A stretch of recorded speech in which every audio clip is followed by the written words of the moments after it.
Dikkatli olun.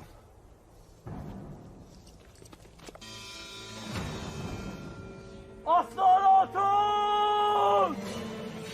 Kaldırın! Sağ bırakmayın!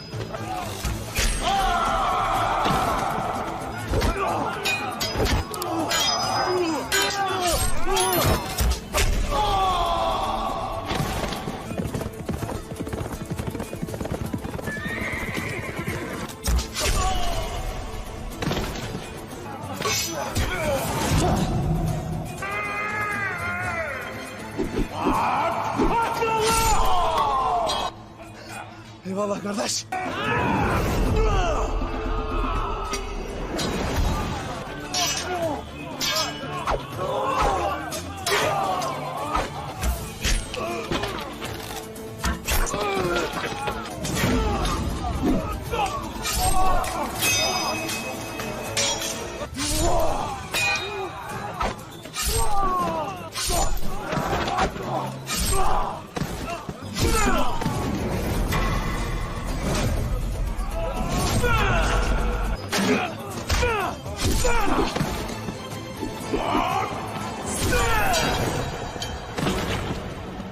Biz daima sana itimat ettik Ural Bey.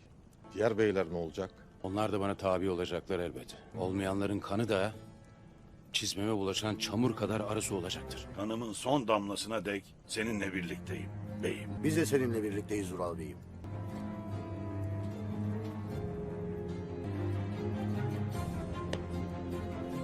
Beyine isyan töremizde yoktur Ural Bey.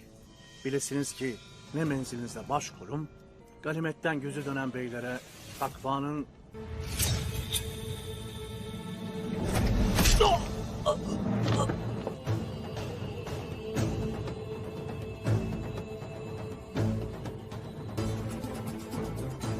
Bunun leşini ücra bir yere atın.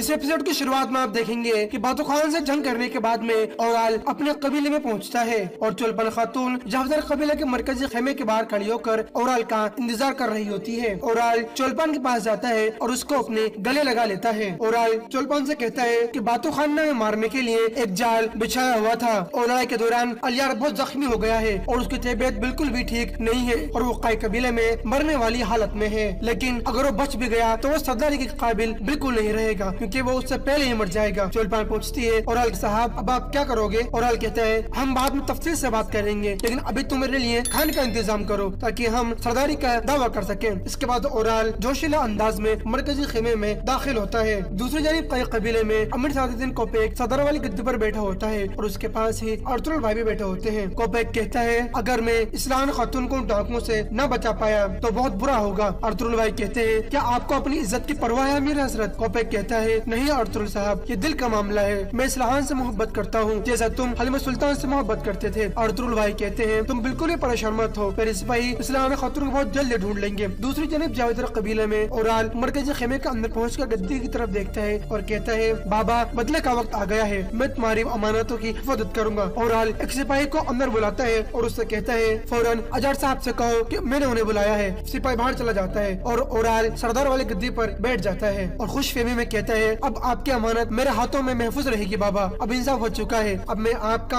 और अपने बच्चे का बदला लेने वाला हूँ। दूसरी जानिब कई कबीले में अर्तुगरुल भाई कोपेक से कहते हैं कि मुझे शक है कि औराल अपने कबीले में जाके सरदारी का हक न जताने लगे, लेकिन मुझे इस पर जरा सा भी भरोसा नहीं और न ही उसके लिए मुझे जरा सी हमदर्दी है। कोपेक कहता है वो ऐसा बिल्कुल नहीं करेगा, मुझे पूरा यकीन है वो पहले इस्लान को तलाश करेगा उसके बाद कोई सरदारी वाला काम करने के लिए आमादा होगा। फिर कोपेक कहते हैं मैं इस्लान के लिए बहुत ज्यादा परेशान हूँ, मैं यहाँ और मस्जिद इंतजार नहीं कर सकता। देखे कर वो बाहर चला जाता है। कोपेक जैसे खेमे से बाहर निकलता है उसका सिपाही उसे बताता है कि काले सरदार किले से एक कासिद आया है और वो आपसे मिलना चाहता है। फिर सुनकर कोपेक आगे जाता है और उस कासिद से खत ले लेता है। खत खोलकर पढ़ता है और पढ़ने के बाद वो अपना खंजर निकालता है और उस कासिद की गर्दन पर रख देता है जो खत लेकर आया था और कहता है वेसिलुस इस्लाम के बारे में क्या जानता है मुझे सब बताओ और उसने मुझे किले बुलाने की हिम्मत कैसे की? वो आदमी कहता है अमीर हजरत मैं सिर्फ एक कासिद हूँ, मैं इसके अलावा और कुछ नहीं जानता। फिर कोपे गुस्से में उसे छोड़ देता है और अपने सिपाहियों से कहता है तैयारी करो, हम काले साथ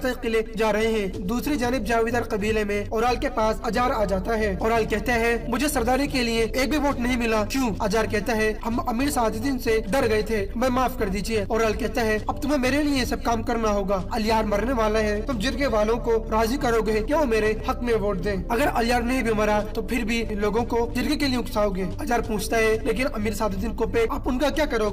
ओराल कहता है जब जिरगे के लोग हमारे साथ होंगे तो वो कुछ भी नहीं कर सकते। अब तुम जाओ और जिरगे वाले लोगों को राजी करो कि मैं सोनी खान के बारे में जानता हूँ और हालिया बाजार भी जल्दी कब्जे में लेने वाला हूँ। फिर अजार बाहर चला जाता है। जैसे ही अजार बाहर निकलता है कोतलुजा उसके पास आता है और उससे कहता है कि इस कबीले के सरदार अलियार साहब अभी भी हैं और वो जिंदा है, तुम कोई भी गलत काम करने की कोशिश मत करना, मुझे तुम्हारे हर उठने वाले कदम की खबर रहेगी। चोलपन खातून दूर से कोतलुजा अजार को देख रही थी। इसके बाद चोलपन खातून दो औरतों के साथ में ओराल के पास खाना लेकर आ जाती है और उससे कहती है कि कोतलुजा अजार से कुछ पूछताछ कर रहा था। ओराल कहता है उसके मैं बाद में देख लूंगा, पहले हमें इस्लान खातून को तलाश करना होगा। चोलपान कहती है उस बातू खान ने लाजमी इस्लान को सब कुछ बता दिया होगा, अगर तुमने इस्लान खातून को तलाश कर भी लिया तो वो भी तुम्हारे खिलाफ हो जाएगी जैसे अलियार है। ओराल कहता है अगर उसने कुछ भी ऐसा किया तो उसका अंजाम भी बिल्कुल अलियार जैसा होगा। दूसरी जानिब दुआंग अपने सिपाहियों के साथ इस्लान खातून की तलाश में लगा हुआ था। एक जगह पहुंचकर दुआंग कुछ घोड़ों के निशान देखता है और कहता है भाइयों तैयार हो जाओ, ये निशान बिल्कुल ताज़ा है। और पास में ही वेसलूस के सिपाही ये सब नजारा छुपकर देख रहे थे। फिर वो सब बाहर आ जाते हैं। दुआंग और उनके सिपाहियों पर हल्ला बोल देते हैं।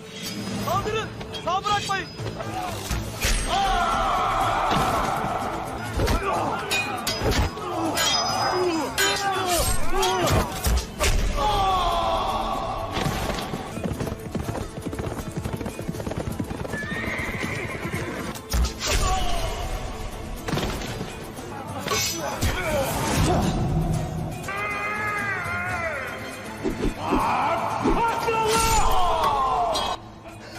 Eyvallah kardeş.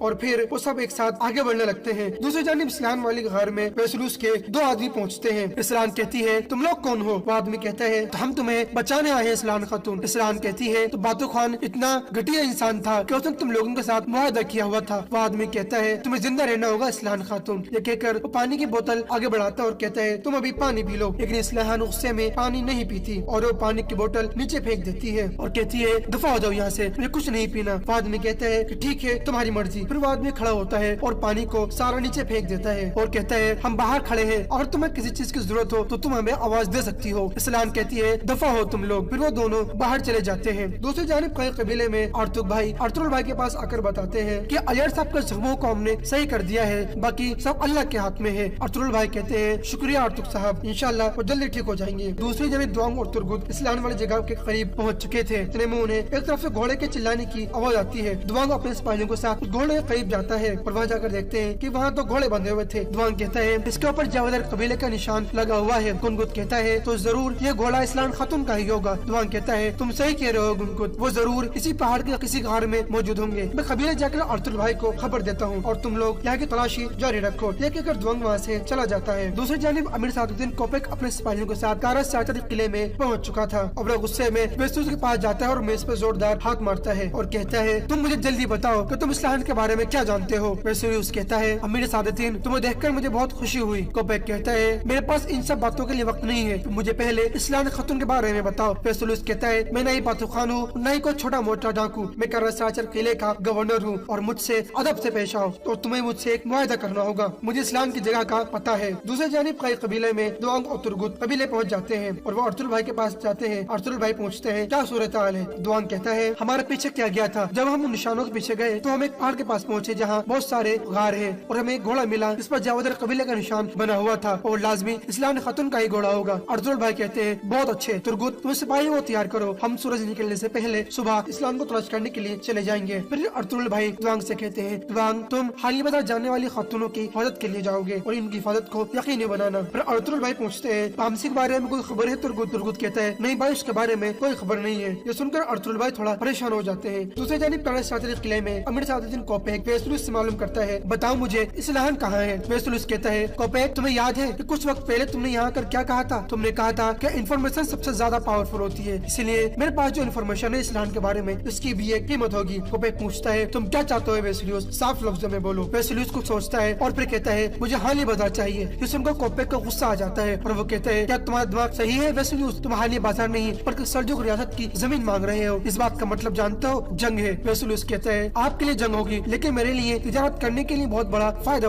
साबित होगा। कोपेक कहता है तुम अमन को खराब करना चाहते हो वेसलुस? वेसलुस कहता है तुम मुझे हाली बाजार दोगे या नहीं? मेरे सवाल का जवाब दोगे? मैं अपने सवाल के जवाब का इंतजार करूंगा। कोपेक कहता है वेसलुस मैं जल्दी तुम्हारे सवाल का जवाब दूंगा, दुआ करो कि मेरे जिंदा रहते हुए इन जमीनों पर अमन खराब न हो। अगर ऐसा न हुआ तो मेरे इन जमीनों पर सबसे बड़ा दुश्मन तुम होगे, ध्यान रखना। ये कहकर अमीर सादुद्दीन कोपेक गुस्से में वहाँ से चला जाता है। दूसरी जानिब काई कबीले में अर्तुगरुल भाई के शिफा खाने में पहुँचते हैं जहाँ अलियार साहब का इलाज हो रहा होता है और अर्तुग भाई से पूछते हैं कि अब इनकी कैसे तबीयत है? अर्तुग भाई कहते हैं ये अपनी ईमान और जिस्म माशाल्लाह दोनों में मजबूत है, इंशाल्लाह ये जल्द ठीक होकर अपने सरदारी पर फाइज हो जाएंगे। अर्तुगरुल भाई कहते हैं ये सरदारी के मामलों ने हमेशा मुश्किलातें पैदा की हैं, मुझे बहुत अच्छे से याद है कि गुंदूदगु और सुमरतगिन भाई ने मेरे साथ क्या किया था और मुझे कितनी मुश्किल और परेशानियों का सामना करना पड़ा था। इतने में अमीर सादुद्दीन कोपेक भी वहाँ आ जाता है। अलियार साहब अपनी आंखें खोलते हैं और अर्तुगरुल भाई का नाम करने लगते हैं। अर्तुगरुल भाई अपने नाम सुनकर अलियार साहब के पास बैठ जाते हैं। अलियार पूछता है मेरी बहन इस्लान की कुछ खबर है भाई? अर्तुगरुल भाई कहते हैं हम उन्हें तलाश कर लेंगे, आप आराम करो ताकि हम दुश्मनों के खिलाफ अपनी जंग जारी रख सकें। ये सुनकर अलियार मुस्कुराने लगता है। कोपेक कहता है अल्लाह का शुक्र है कि ये कुछ बेहतर है। फिर वो अर्तुगरुल भाई से कहते हैं कि वेसलुस ने बताया है कि वो इस्लाम की जगह के बारे में जानता है और इसके बदले में वो हाली बाजार चाहता है, लेकिन मसला हाली बाजार का नहीं है बल्कि ये है कि वो सल्जुक रियासत की जमीन मांग रहा है। अर्तुगरुल भाई इसके बारे में कोई जवाब नहीं देते। फिर कोपेक कहता है मैं इस्लाम खातून से मोहब्बत करता हूँ और वेसलुस भी ये जानता है और वो मेरी कमजोरी का गलत फायदा उठाना चाहता है। अर्तुगरुल भाई कहते हैं दुश्मन वही करता है जो उसके लिए फायदा मंद होता है और हमारी कमजोरियों का फायदा उठाता है। इन जमीनों पर आपकी हुक्मरानी है, अभी तुम्हें फैसला करना होगा तो तुम क्या चाहते हो। दूसरी जानिब जावेदर कबीले में ओराल ने जिरगे वाले लोगों को अपने पास बुलाया हुआ होता है और उनसे कहते हैं कि तो क्या तुम अलियार और अर्तुगरुल के पीछे चलना चाहोगे जिन्होंने मेरे बाबा और मेरे बच्चे को मारा? अलियार कहता है हम बिल्कुल भी ऐसा नहीं चाहते और अभी तो हाली बाजार और सोनिया खान में हमारा इंतजार कर रही है। फिर एक और आदमी कहता है हमने हमेशा आप पर भरोसा किया है ओराल साहब, लेकिन बाकी लोगों का क्या जो अलियार साहब के साथ है और आपके खिलाफ है? ओराल कहता है वक्त आने पर इंशाल्लाह वो भी मुझे कबूल कर लेंगे और अगर उन्होंने ऐसा न किया तो उन्हें मौत का मजा चखना होगा। अजहर कहता है मैं मरते दम तक आपके साथ हूँ ओराल साहब। फिर ओराल खड़ा होकर कहता है तो तुम सब मेरा हाथ चूमो और फिर कसम खाओ कि तुम मेरे साथ हो। एक एक करके सभी आदमी उसका हाथ चूमते हैं लेकिन एक आदमी उसका हाथ नहीं चूमता और वो कहते हैं ये सब चीजें हमारी रिवायत के खिलाफ है जनाब और मैं इन सब कामों में आपका साथ नहीं दे सकता। आप इस लड़ाई में बिल्कुल मत पड़ो ओराल साहब और तुम सब हमारे कबीले की तबाह और बर्बादी का सबब बनोगे। ये कहकर वो आदमी बाहर की तरफ जाने लगता है तो ओराल अपना खंजर निकालता है और पीछे से उस पर वार कर देता है। वो आदमी गिरकर वहीं मर जाता है। फिर ओराल कहता है इसकी लाश को ठिकाने लगा दो और अगर कोई पूछे तो उसे बताना वो शिकार पर गया हुआ है और हमें कुछ भी मालूम नहीं। और नाजरीन यही एपिसोड अपने इख्तिताम को पहुंचता है। वीडियो पसंद आने की सूरत में वीडियो को लाइक और शेयर जरूर करें। मजीद वीडियो के लिए लाजमी चैनल को सब्सक्राइब करें। अस्सलाम वालेकुम, अल्लाह हाफिज।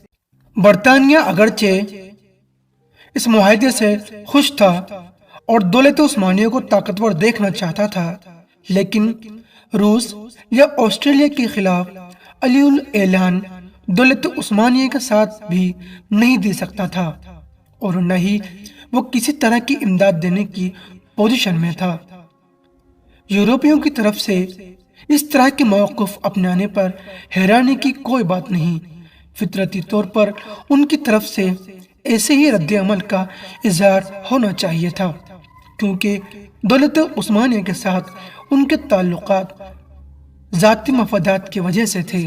अगर बाज़ यूरोपीय मुल्क दौलत उस्मानिया को ताकतवर देखना चाहते थे तो इसलिए नहीं कि वो एक मुसलमान मुल्क से मोहब्बत करते थे, बल्कि सिर्फ इसलिए कि वो बर्रे अज़मी यूरोप में ताकत के तवाज़ुन को बरकरार रखने के लिए दौलत उस्मानिया की ताकत की अहमियत को समझते थे। इसके अलावा سلطنت عثمانیہ کی بہترین پوزیشن ان کی اقتصادیت کے لیے ایک سہارا تھی، نہ صرف ملک کے اندر بلکہ ملک سے باہر بھی۔ باوجود اس کے کہ یورپ کے اس طرح کے مختلف رد عمل کے، دولت عثمانیہ کی پالیسی اور یورپی علاقوں میں اس کی پیش قدمی کے بارے عام نقطہ نظر پر بہت زیادہ اثرات پڑے، لیکن سلطان سلیم ثالث مایوس نہ ہوئے۔ انہیں قوی امید تھی کہ عثمانی لشکر کو دشمن کے مقابلے میں ایک نہ ایک دن ضرور کامیابی ہوگی، سو انہوں نے بغداد اور افلاق کی طرف پیش قدمی کے احکامات جاری کر دیے، حتیٰ کہ عثمانی آرمی کے ہر اول دستے سے ریاست دریائے ریمنیک تک پہنچ گئے، جو آسٹریلیا کی حدود کے قریب ہے۔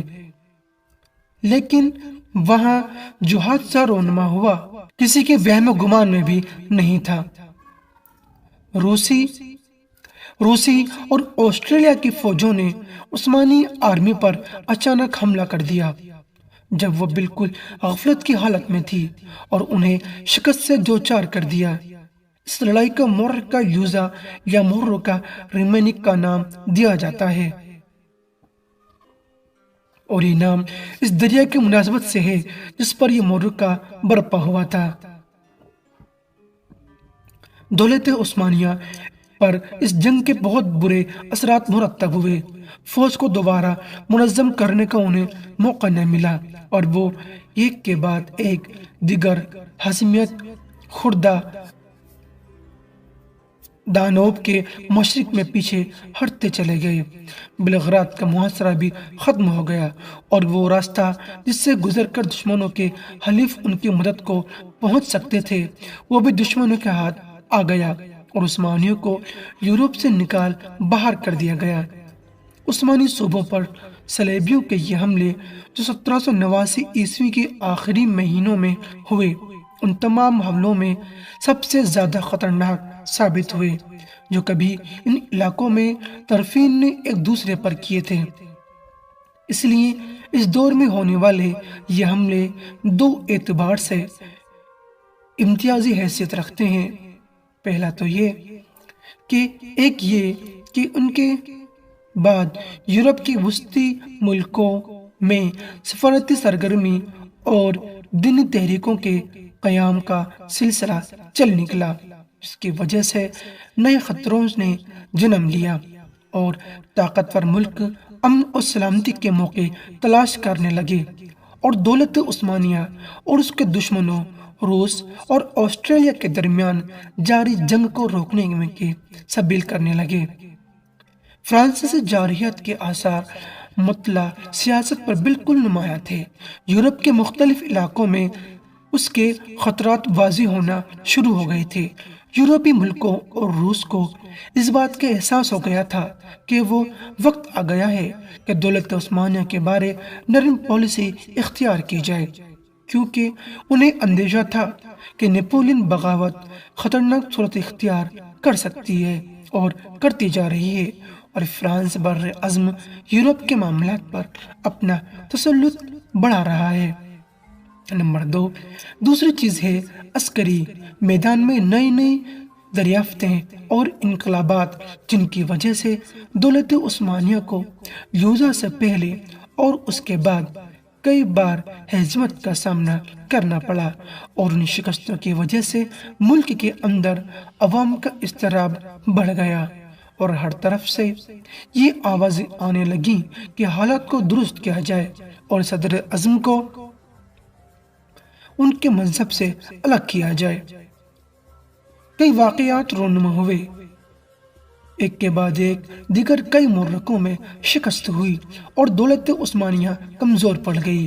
فرانسیسی انقلاب کی وجہ سے اب یورپی ملکوں کو بھی یہ احساس ہوا کہ نیپولین کا راستہ روکنے کے لیے متحد یورپ کا دولت عثمانیہ کے ساتھ ابتدائی مرحلے کے طور پر خیر سگالی کے تعلقات پیدا کرنا ضروری ہے۔ نیپولین کے خطرے نے یورپیوں کے ذہن سے بات نکال دی کہ وہ عثمانی علاقوں پر یلغار کریں، اور انہیں اپنے زیر نگی کر لیں۔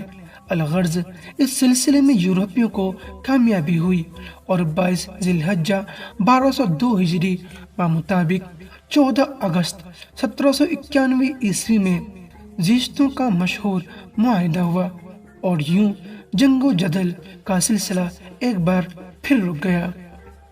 جب یورپیوں اور عثمانیوں کے درمیان صلح ہو گئی تو دوسرا مرحلہ جس پر کام کرنا ابھی باقی تھا وہ تھا روس اور دولت عثمانیہ کے درمیان جنگ کے سلسلے کو روکنا، کیونکہ یورپی ملک اس بات کو سمجھتے تھے کہ امن کے بغیر یورپی ملکوں کے حالات نیپولین کے حملوں کی وجہ سے خطرناک صورتحال اختیار کر سکتے ہیں،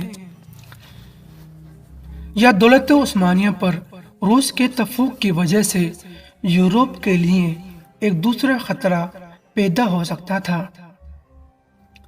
دولت عثمانیہ کو جس طرح کے حالات کا سامنا کرنا پڑا ان سے اس کی قوت اور یورپ پر اس کے حملوں پر خاصا اثر پڑا۔ اب عثمانی مجبور تھے کہ امن کی کسی بھی کوشش کو ناکام نہ ہونے دیں، خواہ اس کے لیے انہیں کتنی قیمت کیوں نہ چکانی پڑے۔ جو ملک جنگ رکوانے کے لیے ثالثی کا کردار ادا کر رہے تھے، ان حالات کی وجہ سے انہیں آسانی ہوئی، اور روس اور دولت عثمانیہ کے مابین مذاکرات کے بعد یاش کے شہر میں امن معاہدے پر دستخط ہوئے۔ یہ واقعہ 15 جمادی الاول 1206 ہجری بمطابق 9 جنوری 1792 عیسوی کا ہے۔ اب بات کرتے ہیں معاہدے کی اہم دفعات کیا تھیں ان کے بارے میں۔ جنگی قیدیوں کا تبادلہ، ان لوگوں کو اپنے علاقوں میں واپس آنے کی اجازت دینا جو سیاسی بحران کی وجہ سے نقل مکانی کر چکے ہیں، یا انہیں اپنی مرضی سے رہنے کی اجازت دینا۔ نمبر 2، دولت عثمانیہ کا آزوف کے بندرگاہ قرم کے علاقوں جزیرہ تمان، قویان، بسارابیا کے علاقوں اور دریائے بجد اور دریائے وینچ کے درمیان واقع صوبوں سے روس کے حق میں دستبردار ہونا۔ دریائے دینستر کو دونوں ملکوں کے درمیان سرحد قرار دے دیا گیا۔ نمبر 3، روس درجہ ذیل علاقے دولت عثمانیہ کے حوالے کرے گا۔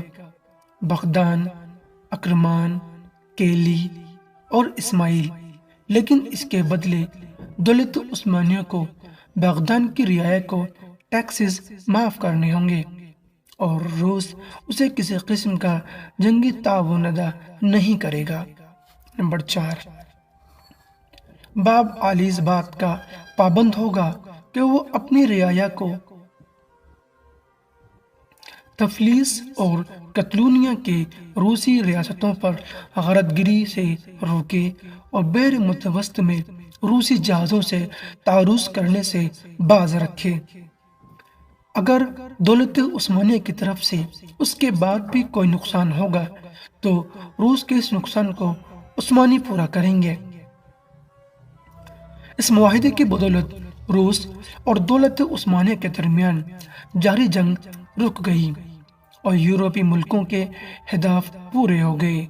ان کا اہم ترین ہدف ایک ایسے عرصے میں جنگ کو روکنا تھا جس میں یورپ کے لوگ نیپولین کے خوف سے جل رہے برانن تھے، اور انہیں اندیشہ تھا کہ اس کے بڑھتے ہوئے قدم پورے یورپ کو تہو بالا کر رکھ دیں گے، اور اس طرح دولت عثمانیہ کی آرزویں خائب و خاسرار رہیں۔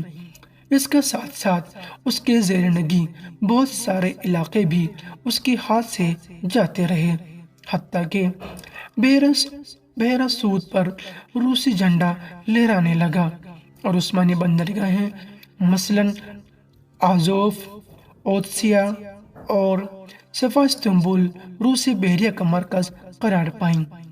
تمام بڑے بڑے दरियाओं मसलन दानोब, बज, वेंस्टर और पर्वत के दहानों पर रूस का कब्जा हो गया और यूं जहाज रानी की तहरीक पर रूसी कौम का तसल्लुत यकीनी हो गया।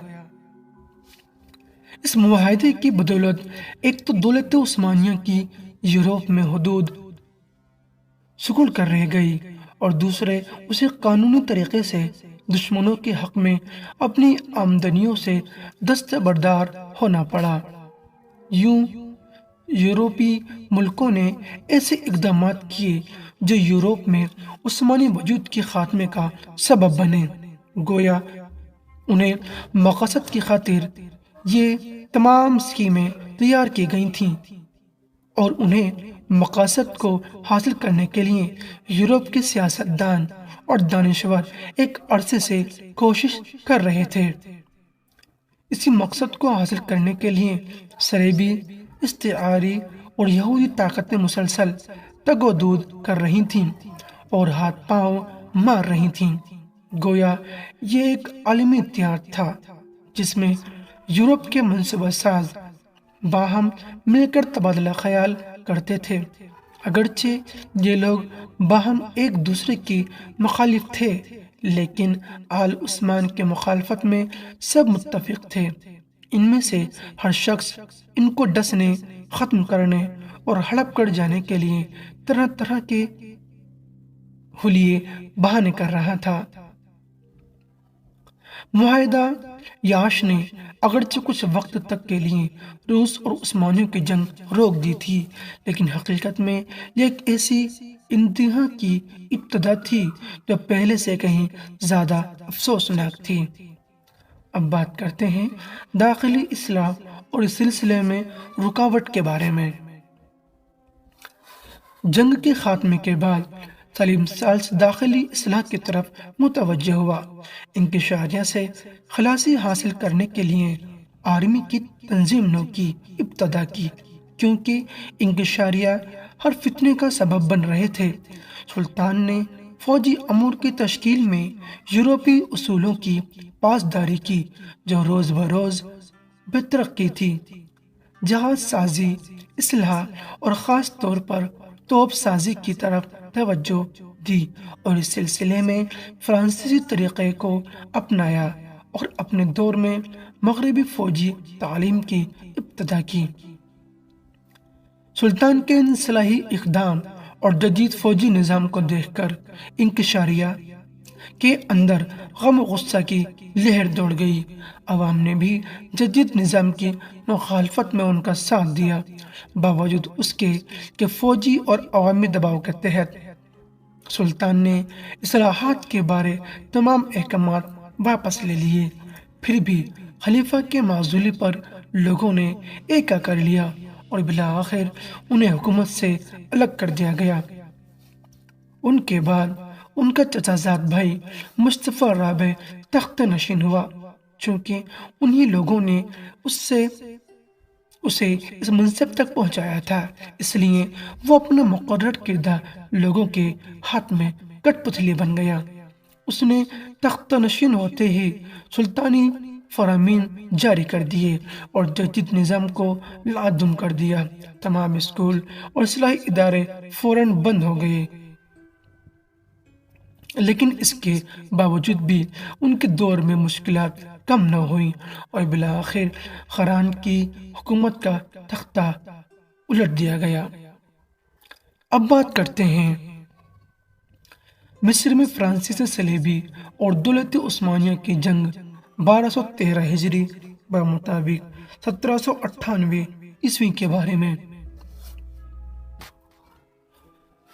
दौलत उस्मानिया के इन्हितात पर दुश्मनों ने बगलें बजाईं और फ्रांस ने उस कमजोरी से फायदा उठाते हुए अपने मशहूर सिपह सालार नेपोलियन बोनापार्ट की क़यादत में एक जंगी मुहिम रवाना की, जिसे इस दौर में खासी शोहरत हासिल हुई।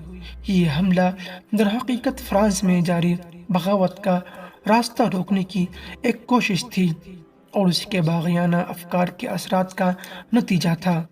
بوناپارٹ نے اس حملے میں فرانسیسی علماء کی ایک بہت بڑی جماعت کو بھی اپنے ساتھ لیا ہوا تھا۔ اس حملے میں یہ تعداد معمول کی نسبت سے دی گئی تھی، کیونکہ اس کے ساتھ اس حملے کے دوران 122 عالم موجود تھے۔ یہ علماء فرانس کے اس کردار سے متاثر تھے جو اس نے کیتھولک کلیسا کی اصلاح کے سلسلے میں ادا کیا، اور 16ویں صدی کی ابتدا سے شروع ہونے والی اصلاحی تحریک پر وینٹنسٹ کی مخالفت تھے۔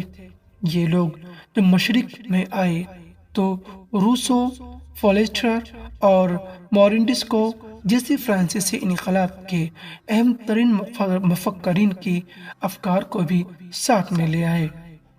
یہ تمام علماء یہودی ماسونی مجالس کے ساتھ تعلق کی وجہ سے خاصے مشہور تھے، اور انہی لوگوں نے جدت، بھائی چارہ اور مساوات جیسے نعرے بلند کیے تھے۔ یہ ایسے افکار اور نظریات تھے جو عام طور پر مسیحی دین اور مذہبی افکار کی مخالفت تصویر کیے جاتے ہیں۔ لہذا تاریخ نگاروں کی اس بات کو قبول کرنا کہ اس حملے کا مقصد صرف مشرق میں برطانیہ کے مفادات پر ضرب لگانا تھا، ہماری سادگی ہوگی۔ اگر اس حملے کا مقصد برطانوی مفادات پر ضرب لگانا ہی ہوتا تو علماء کی اتنی بڑی تعداد کو اپنے ساتھ لے جانے کے کیا مقصد تھا؟ حقیقت یہ ہے کہ فرانس مشرق میں فرانسیسی شہنشاہیت کا قیام چاہتا تھا، تاکہ وہ اس طرح اس علاقے میں سرمایہ دار طبقے کی خواہشات کو پورا کر سکے، جو آہستہ آہستہ انقلاب کے بعد حکومت میں گھستا چلا آ رہا تھا، اور دوسری طرف کلیسا کو خوش کر سکے، جو اگرچہ فرانس میں جدیدیت سے بری طرح مات کھا چکا تھا، لیکن ابھی تک فرانس کے لوگوں پر اس کے کافی حد تک اثرات باقی تھے۔ اس کے ساتھ ساتھ فرانس چاہتا تھا کہ فرانسیسی اثر و نفوذ کو یقینی بنایا جائے۔ اس طرح ہم دیکھتے ہیں کہ مصر پر فرانس کے حملے کے کئی مقاصد تھے۔ یہ اقتصادی بھی تھی، سیاسی اور اجتماعی بھی، اور دینی بھی، یا زیادہ مناسب الفاظ میں یہ حملہ بیک وقت عسکری اور فکری تھا۔ اسی لیے نیپولین اس حملے میں علماء کی ایک بہت بڑی تعداد کو اپنے ساتھ لایا تھا۔ اب بات کرتے ہیں 7ویں بحث کی۔ اس میں ہم بات کریں گے فرانس کے صلیبی حملے کی جڑیں کہاں کہاں تھیں، کس طرح تھیں، کس کے لیے تھیں، ان کے بارے میں۔ تو چلیے دوستو شروع کرتے ہیں۔ اس میں کوئی شک نہیں کہ فرانس کے سامراجی علماء مصری مسلمانوں کی نفسیات اور حالات سے پوری طرح واقف تھے۔ انہوں نے اپنے متعزز رائے سے مسلمانوں کے بارے معلومات حاصل کی تھیں۔ ان ذرائع میں ایک ذریعہ تھا فرانسیسی سیاحوں کا خود در حقیقت جاسوس تھے۔ 17ویں اور 18ویں صدی کے دوران بہت سے فرانسیسی سیاح مصر آئے، اور انہوں نے یہاں کے قبطی، مسیحی، یہودی اور مملوکی عناصر سے تعلقات قائم کیے۔ ان لوگوں نے سیاسی، اقتصادی، فکری اور عسکری پہلوؤں سے اس قوم کا بڑے وقت نظری سے جائزہ لیا اور ان کے بارے تفصیلی معلومات حاصل کی۔ اس سے پتہ چلتا ہے کہ وہ اپنے اس حملے کے دوران اپنے افکار کی ترویج کے سلسلے میں بے حد حریص تھے۔ ان لوگوں نے مصر میں ان یہودی ماسونی مجالس کا بیج بویا، جنہوں نے بعد میں محمد علی پاشا سے مضبوط تعلقات پیدا کیے۔ یہ حملہ اچانک نہیں کیا گیا تھا، بلکہ اس سے قبل اس کا پوری وقت نظری سے مطالعہ کیا گیا تھا، حتیٰ کہ مشہور ماہر آثار قدیمہ کا لیتھیوگرافی کے بارے تحقیق ہوئی اور بعض انکشافات سامنے لائے گئے۔ قدیم مصریوں کی زبان ہیرو غلیفیہ سے آگاہی حاصل کی گئی اور اس کے ذریعے ماضی کی تاریخ کا کھوج لگایا گیا۔ اگر یہ سب کچھ اچانک ہوا، حالانکہ اس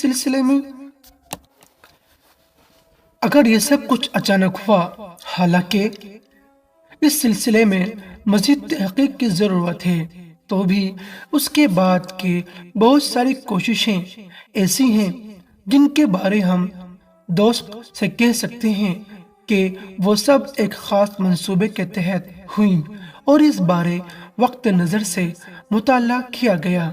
جیسے فرعونی لعنت کو سمجھنے اور اس کو استعمال کرنے کی کوشش ایک ایسا امر ہے جس کا مطالعہ پوری توجہ سے ہوا اور اس کے پیچھے ایک اہم مقصد کار فرما تھا۔ الغرض نیپولین کا یہ حملہ محض ایک عسکری مہم جوئی نہیں تھی، بلکہ اس کی نوعیت ہمہ گیری تھی اور مسلمانوں کو اسلام سے برگزیدہ کر کے اس قوم کو زمانہ جاہلیت کی طرف واپس لانا تھا۔ مسلمان مورخ عبد الرحمن جبرتی جو اس حملے کے وقت موجود تھے، ناصریتا میں فرانس کے قائم کردہ ایک علمی ادارے کے بارے بات کرتے ہوئے انہیں امور کی طرف اشارہ کرتے ہوئے لکھتے ہیں کہ جب کوئی مسلمان کشادگی کی غرض سے ان کے پاس جاتا ہے تو وہ اسے اپنی اہم جگہوں پر بھی جانے سے نہیں روکتے۔ یہ لوگ آنے والے کو بڑی بشاشت سے مسکرا کر ملتے ہیں اور اس کی آمد پر خوشی کا اظہار کرتے ہیں، خصوصاً جب وہ دیکھتے ہیں کہ آنے والا شخص قابلیت کا حامل ہے اور معلومات رکھتا ہے یا علوم اور معروف میں گہری بصیرت رکھتا ہے یا مختلف اقالیم، قصص، ان کی تصاویر، ان کی کرامت اور معجزات اور قدیم امتوں کے حالات سے کچھ واقفیت رکھتا ہے، تو وہ بہت خوش ہوتے ہیں اور اس کا خندہ پیشانی سے استقبال کرتے ہیں۔ اب بات کرتے ہیں مسلمانوں کی قوت کا راز کیا ہے اس کے بارے میں۔ فرانس اور عموماً مغرب کے تمام لوگ جانتے تھے کہ مسلمانوں کی قوت کا راز دو اہم چیزوں میں پنہاں ہے۔ ایک یہ کہ مسلمان اپنے دین سے مضبوط تعلق پیدا کر لیں اور دوسری یہ کہ وہ ایک ایسی حکومت کے جھنڈے تلے جمع ہو جائیں جو قابل اطاعت ہونے کے ساتھ ساتھ اس قدر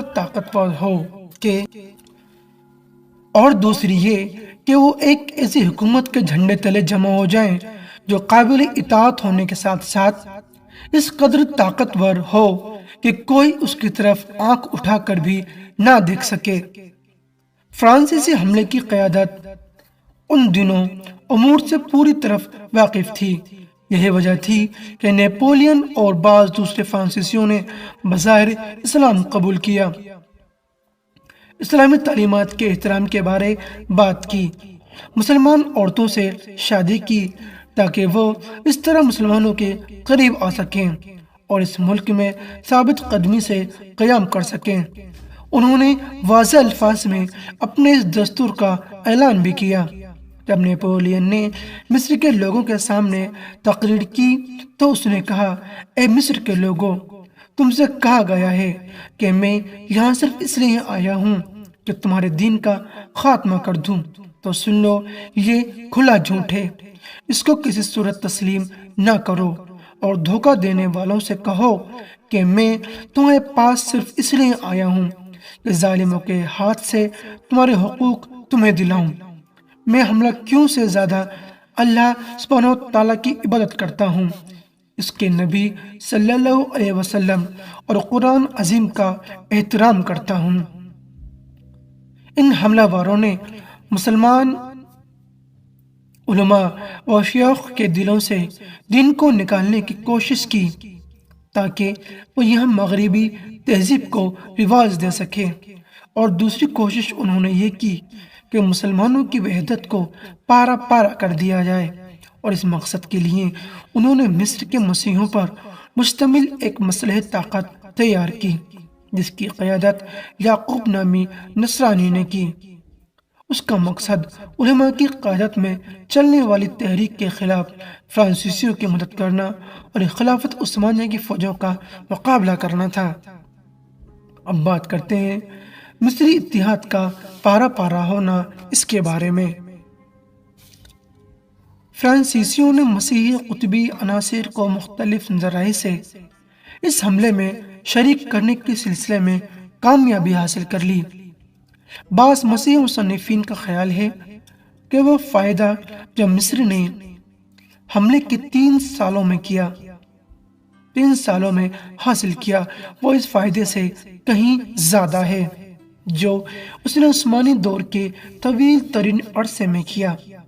ان میں سے بعض ایجنٹوں نے عثمانیوں کے خلاف فرانسیسیوں کو امداد دینے میں استاد یعقوب کے کردار کو بہت سراہا اور کہا ہے کہ یہ ایک ایسا کارنامہ ہے جس کی وجہ سے یعقوب کی سونے کی ایک مورتی بنا کر قاہرہ کے بڑے بڑے میدانوں میں نصب کی جانی چاہیے اور اس پر لکھا ہونا چاہیے کہ یہ وہ پہلا شخص ہے جس نے عصر جدید میں مصر کے اندر سب سے پہلے آزادی اور خود مختاری کے لیے آواز بلند کی۔ نصرانیوں کا یہ موقف مسلم اکثریتی کی خواہشات کے اتنا ہی مخالف تھا جتنا ان مفکرین کا جو اس مہم میں نیپولین کے ساتھ آئے تھے۔ مصر کے مقامی نصرانی علی الاعلان اپنے ملک سے غداری کر رہے تھے اور اسلامی وجود کی مخالفت میں پیش تھے، حتیٰ کہ وہ تنازعات جس کا ڈھونگ رچا کر وہ فرانسیسیوں کی مدد کر رہے تھے انہیں اس کا بھی کوئی پاس لحاظ نہیں تھا۔ ایسے غداروں میں استاد یعقوب کا نام سر فہرست ہے جنہوں نے اپنے ملک سے غداری کی۔ یہ واقعہ اس دور کی ابتدا شمار ہوتا ہے جسے مصری تاریخ میں گروہی فتنے کا نام دیا جاتا ہے۔ غیر مسلم اقلیت جن کا تعلق نصرانیوں اور یونانیوں سے تھا نے فرانسیسی قبضے کی پوری معاونت کی۔ اس سلسلے میں پروفیسر ڈاکٹر عبدالعزیز شانوی لکھتے ہیں بعض غیر مسلم گروہوں نے مصر میں فرانسیسی حملہ واروں کے ساتھ بھرپور تعاون کیا، حتیٰ کہ انہوں نے ایسے لوگوں پر مشتمل ایک فوجی یونٹ قائم کی جن پر فوجی افسر مقرر ہوئے۔ فرانسیسی فوجوں نے انہیں یورپی طرز پر فوجی ٹریننگ دی اور انہیں جدید اسلحے سے لیس کیا۔ پھر ان یونٹوں کو فرانسیسی آرمی کا حصہ بنا دیا گیا تاکہ عددی کمی کا ازالہ کیا جا سکے اور مصر پر اپنے تسلط کو قائم رکھا جا سکے، کیونکہ مصر اور شام میں انہیں کافی مزاحمت کا سامنا تھا اور وہ قومی تحریکوں کی آگ کو بجھانا چاہتے تھے۔ اس کے علاوہ فرانسیسی فوجوں میں تعاون کی وبا پھیلی ہوئی تھی۔ وہ مقامی لوگوں سے اس سلسلے میں بھی مدد لینا چاہتے تھے۔ مصری قوم کی نظر میں یہ گروہ مصر